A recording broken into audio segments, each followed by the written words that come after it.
দর্শক, আমরা প্রতিনিয়তই দেখি রাজুকের একটি অভিযান কিন্তু কর্তৃপক্ষের তরফ থেকে যে অভিযানটি পরিচালনা করা হয়, আজকেও কিন্তু তার এই নিয়ম ধারাবাহিকতা কিন্তু আজকে রাজধানীর তুরাগের দিয়াবাড়ি এলাকায় একটি রাজুকের অভিযান চলমান রয়েছে। আমরা এখানে দেখতে পাচ্ছি যে বেশ কয়েকটি ভবনে ব্যত্যয় পাওয়ার কারণে কিন্তু রাজুকের কর্তৃপক্ষ কিন্তু এখানে তাদের ভবনে কিন্তু কিছু অংশ ভেঙে দিয়েছে, এবং আমরা এখন রাজুকের যে কর্তৃপক্ষ রয়েছে তাদের কাছে জানছি। আচ্ছা, আপনারা যে রাজুকের পক্ষ থেকে যে অভিযান চালাচ্ছেন, এই অভিযানে আসলে এখন পর্যন্ত কি কি ব্যত্যয় পেয়েছেন?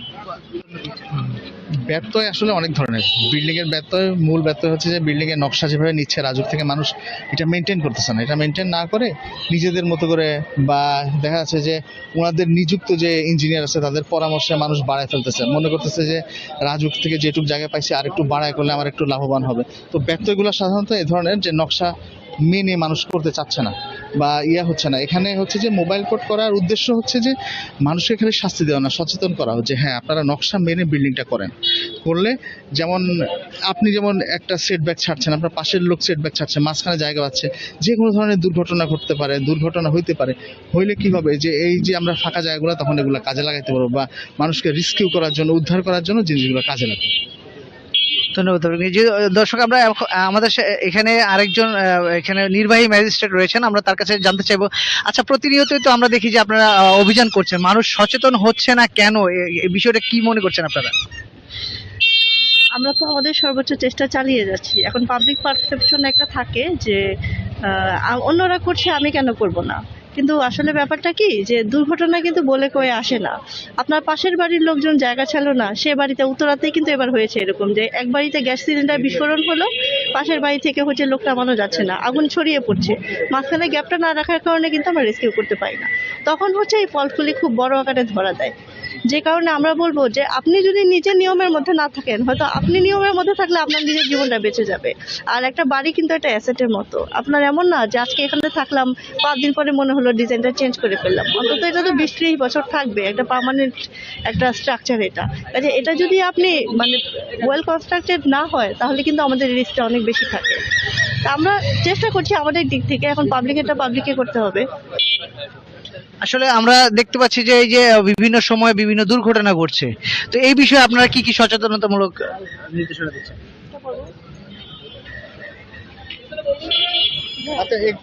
আচ্ছা একটু আমি মোবাইল দুর্ঘটনার ক্ষেত্রে আপনারা কি কি সতর্কতামূলক ব্যবস্থা নিচ্ছেন?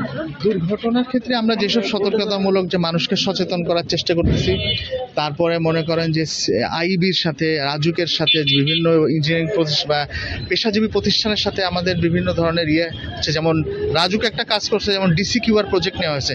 এই প্রজেক্টের মাধ্যমে আমরা কি ঢাকা শহরের যেসব বিল্ডিংগুলো আন্ডার কনস্ট্রাকশন হচ্ছে, সেসব বিল্ডিংগুলার ডিটেল ইঞ্জিনিয়ারিং অ্যাসেসমেন্ট করার চেষ্টা করতেছে। হ্যাঁ, ডিটেল ইঞ্জিনিয়ারিং অ্যাসেসমেন্ট করার চেষ্টা করতেছে। এর ফলে হবে কি, বিল্ডিংগুলো বর্তমানে কি অবস্থায় আছে, আসলে ওই বিল্ডিংগুলো ভূমিকম্প সহনীয় কিনা, এগুলো কিন্তু রাজুক নির্ধারণ করার চেষ্টা করতেছে। তো সেই হিসাবে এগুলো নির্ধারণ হয়ে গেলে তারপর রাজুক একটা জোনিং ম্যাপ করার চেষ্টা করতেছে ডিসিকিউআর প্রজেক্টের মাধ্যমে, যে কোন এলাকায় ভূমিকম্প প্রবণ বেশি, সেই সব এলাকার জন্য স্পেশাল ডিজাইন হবে। তো এরকম বিভিন্ন প্রজেক্ট নেওয়া হচ্ছে যেন দুর্ঘটনা থেকে ঢাকা শহরকে করা যায়, মুক্ত করা যায়।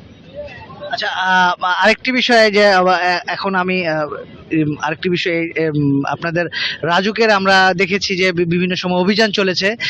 আমরা এই দিয়াবাড়ি এলাকাতে রাস্তার দুই পাশে দেখতে পেয়েছি যে আপনাদের রাজুকের কিছু জায়গা রয়েছে যেগুলো আপনারা ইতোপূর্বে অভিযান চালিয়েছেন, সেখানে আবার নতুন করে মার্কেট তৈরি করা হচ্ছে। এই বিষয়ে আসলে আপনারা কি পদক্ষেপ নেবেন? এই বিষয়টা হচ্ছে যে সিটি কর্পোরেশনের সাথে রাজুকের একটা আছে। যেমন এই রাস্তাগুলা যখন এই রাজুকের যে পরিকল্পিত এরিয়া যখন তৈরি হয়, তখন এই রাস্তাগুলা রাজুক তৈরি করার পরে এগুলো সিটি কর্পোরেশনকে হ্যান্ড ওভার করে দেওয়া হয়। তো হ্যান্ড ওভার করার পর রাস্তার দুই পাশে কিছু সংরক্ষিত জায়গা থাকে, যেগুলো সিটি কর্পোরেশন তাদের মাধ্যমে বরাদ্দ দিছে। হ্যাঁ, এগুলো রাজুক বরাদ্দ দেয়। তো এখন হচ্ছে সিটি কর্পোরেশনের সাথে এটা নিয়ে রাজুক কাজ করছে, প্রশাসক মহোদয় কাজ করছে, আমাদের চেয়ারম্যান মহোদয় কাজ করছে। তো